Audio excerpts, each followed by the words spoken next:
அன்பு உள்ளங்களே, அனைவருக்கும் வணக்கம். நான் ஒரு பதிவிலே தட்சன் கதையை கூறியிருந்தேன். அதில் தட்சனுக்கு சிவபெருமான் ஆட்டுத்தலையை பொருத்தினார் என்று கூறியிருந்தேன். அதில் கோவில் சுவர்களில் சித்திரமாக வரையப்பட்டிருக்கும், கவனித்து பாருங்கள் என்று சொல்லியிருந்தேன். ஆனால் இன்று அந்த படம் கிடைத்தது. அதை நாம் பதிவிடுவோம் என்று பதிவிடுகிறேன்.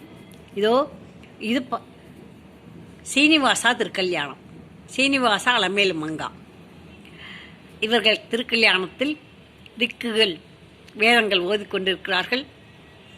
இங்கே வலதுபுற அடுத்து அனுமன் இருக்கிறார். அடுத்து ஆட்டுத்தலையோடு தட்சன் இருக்கிறார். தட்சனின் மனைவி இருக்கிறாள். பிரசூதி இருக்கிறார். சரஸ்வதி தேவி இருக்கிறார். மீனாட்சி இருக்கிறார். லட்சுமி தேவிக்கு தான் திருமணம் நடக்கிறது.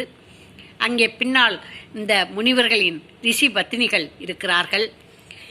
இங்கே அடுத்து மணப்பெண்ணும் மாப்பிள்ளையும் நிற்கிறார்கள். அவர்களோட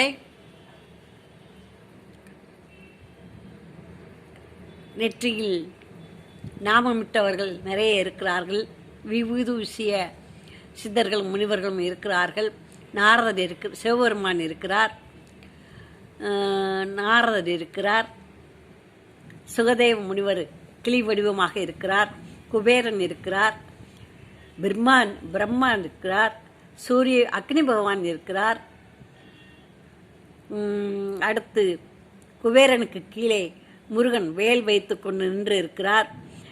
அவருக்கும் சிவபெருமானுக்கும் விஸ்வாமித்திரருக்கும் இடையே விநாயகர் இருக்கிறார். இப்படி அனைவரும் இங்கே இந்த படத்திலே காட்சி தருகிறார்கள். நமக்கு இது எங்கேயோ சில இடத்தில்தான், சில கோயில்களில்தான் இந்த படங்கள் இருக்கும், சித்திரங்கள் வரையப்பட்டிருக்கும். எனக்கு கிடைத்த இந்த படத்தை எல்லோரும் பார்க்கட்டும். தட்சனுக்கு ஆட்டுத்தலை வைத்ததை இந்த படத்திலிருந்து தான் முதலில் நான் அறிந்து கொண்டேன். அதன் பின்னர் தான் தெரிந்தது விநாயகருக்கு வைத்தது யானைத்தலை, தட்சனுக்கு வைத்தது ஆட்டுத்தலை என்று. இந்த ஆட்டுத்தாடியோடு எங்காவது ஒரு முனிவர் இருந்தாரானால் அவர்தான் பிருகு முனிவர். அவர் எங்கே இருக்கிறார் என்று பார்த்து கண்டுபிடியுங்கள். ஆட்டுத்தாடியும் மீசையுமாக இருக்கும். ஆட்டு மீசையும் சேர்ந்து பிருகு முனிவருக்கு இருக்கும். அது எனக்கு புரியவில்லை. மற்றவர்கள் எல்லாம் முனிவர்கள், தெய்வங்கள் எல்லாம் இங்கே இருக்கிறார்கள். இந்த படத்தை பார்த்து ஆட்டுத்தலை இருப்பதை தாங்களும் தெரிந்து கொள்ளட்டும் என்று இந்த படத்தை நான் பதிப்பிட்டிருக்கிறேன். நன்றி, வணக்கம். பாருங்கள், கமெண்ட் போடுங்கள். மதுரை விசாலாட்சி ஆட்சி என்று போடுங்கள்.